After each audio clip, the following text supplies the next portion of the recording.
Okay, I'm just gonna do this anyway. Yeah, so,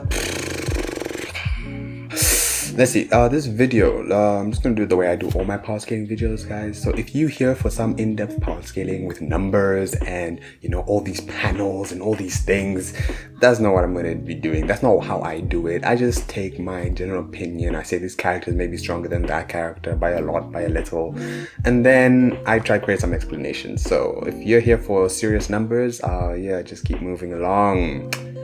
For those of you who are just here for some kind of explanation and reasoning as to what I think, why I think, the way I think, yeah, stay tuned.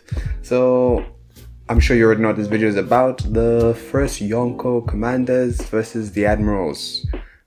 Who is stronger? And for this video, we're just talking about the first commanders, or quote unquote the first, because technically speaking, there's never a first.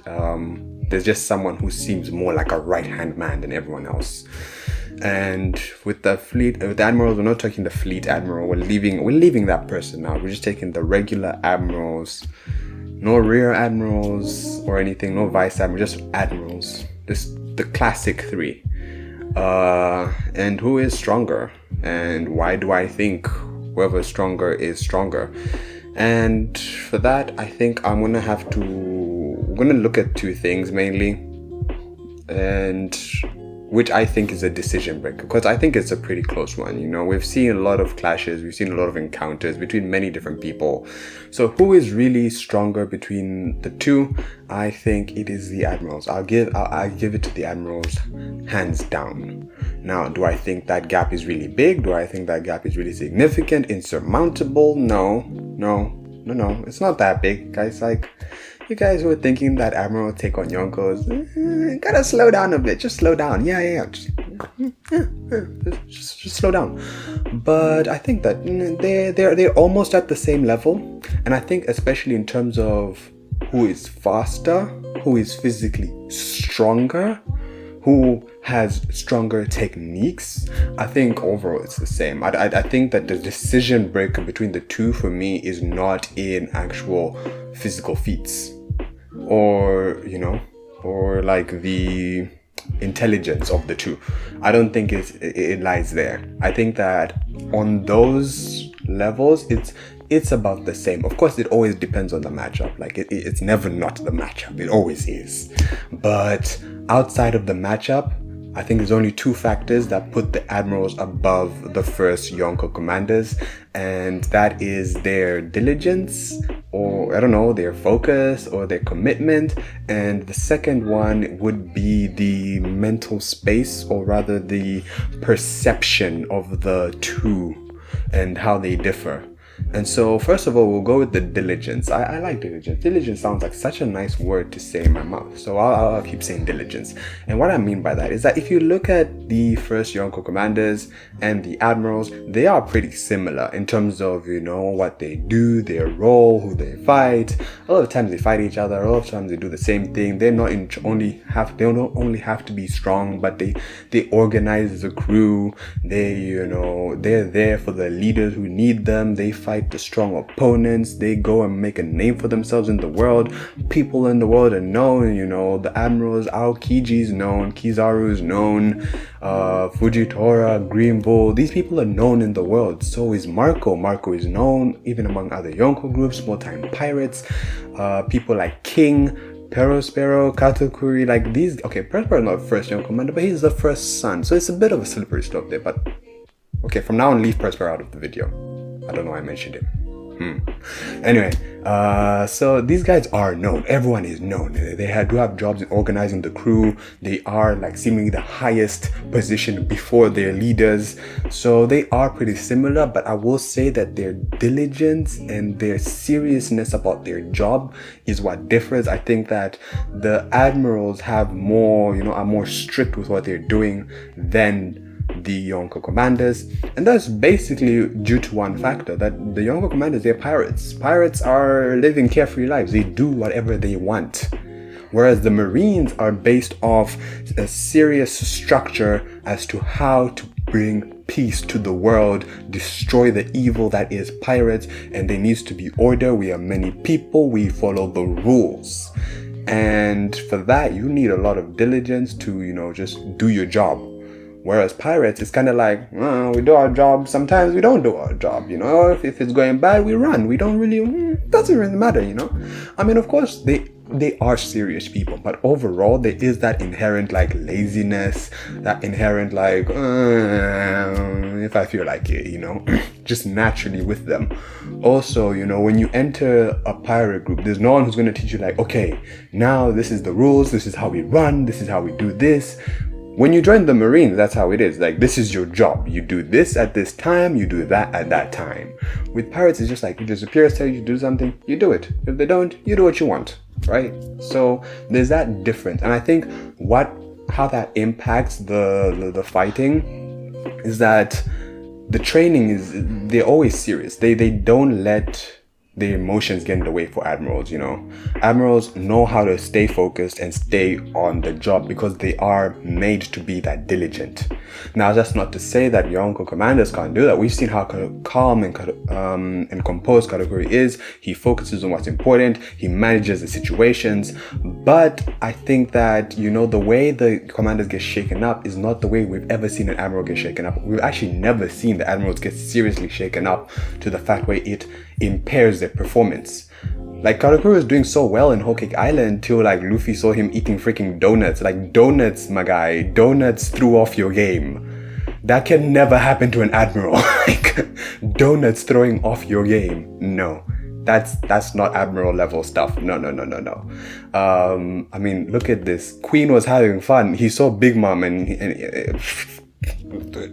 couldn't really do much. He saw Big Mom and that was it for him. It's like, that's a wrap. I'ma head out. Okay, no, but seriously. With the commanders, there's just a lot which throws off their game. And with admirals, we just never see that, Akainu was, like, taken out from behind by Whitebeard, but he still came back. He managed to compose himself, managed to minimize the damage, came back, kept fighting, So, like, these guys, they are so composed all the time. Kizaru didn't expect to meet Rayleigh, but when he met him on Sabaody, he's just like, oh, okay, let's keep fighting. Ben Beckman showed up out of nowhere, and he's just like, oh, Ben Beckman. Ooh, Ben Beckman. And then he just kept attacking the Straw Hats, so...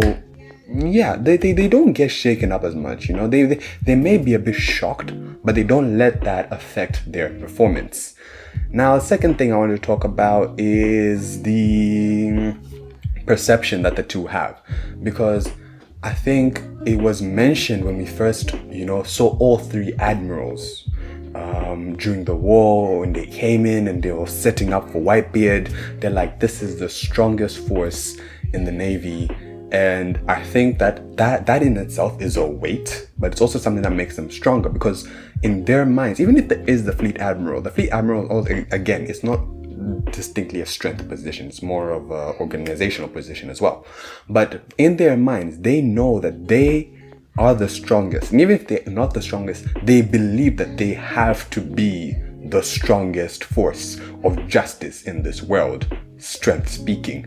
And so they will always remember that in a fight. So in a fight, there's never going to be a time where it's like an admiral will be like, you know what, I can't take this, let me leave it for someone else. Because in an admiral's mind, if I don't do it, no one can do this job. So even if I can't, I will. Whereas Yonko commanders is just like, if I lose, there's still the Yonko, that guy is stronger than me. And so the commanders are always playing like this second fiddle, whether you want to say inferiority complex, whether you want to say that they're lazy and they just fine as long as they got backup, whatever you want to take it as. Like, they're not in a space where they're just like, I need to do this and no one else can do this job. They're always in a space where it's just like, I've got the Yonko above me and you know what, they can't defeat the Yonko, so I'm good, The admirals are always serious. They're just like, no, we are doing this. That's why, Kizaru is just like, you want me to go to Wano and take on Big Mom and Kaido? Not that we think he can take them on. Yo, just imagine this, if Kizaru goes to Wano, I can just imagine him in the middle of Big Mom and Kaido, right? And then Big Mom and Kaido just playing ping pong with him, light speed ping pong with Napoleon and with the counterbow. It's just like, ping, ping, ping, ping. Yo. Okay, back to the video.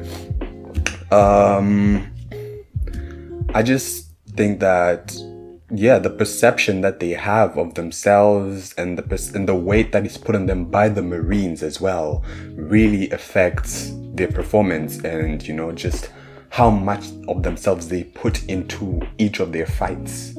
But yeah, I mean, that is basically it. Because if you look at every fight, apart from these two things, in terms of strength and speed, they're somewhat equal. As light speed as Kizaru is, Marco is could very easily overpower him a bit in some cases. While Kizaru was fighting back, Marco got injured, Kizaru got injured, and they kept going. They both healed really quickly and it was okay. They just kept moving on. You know, similar things happen in different cases with other admirals fighting the other commanders, and it doesn't seem like there's a very big difference in strength. We've never seen a complete overpowering, no Yonko commander can do anything against this power, which is the Admirals. That's never happened. Never will happen, don't think, unless we have like a prodigy. But no, seriously, it never happens that, you know, one is completely overpowering. I think it's in a mental space. That's why I think that Yonko commanders can face admirals potentially. If someone's on Yonko commander level, they can face an admiral if they're in the correct mental space.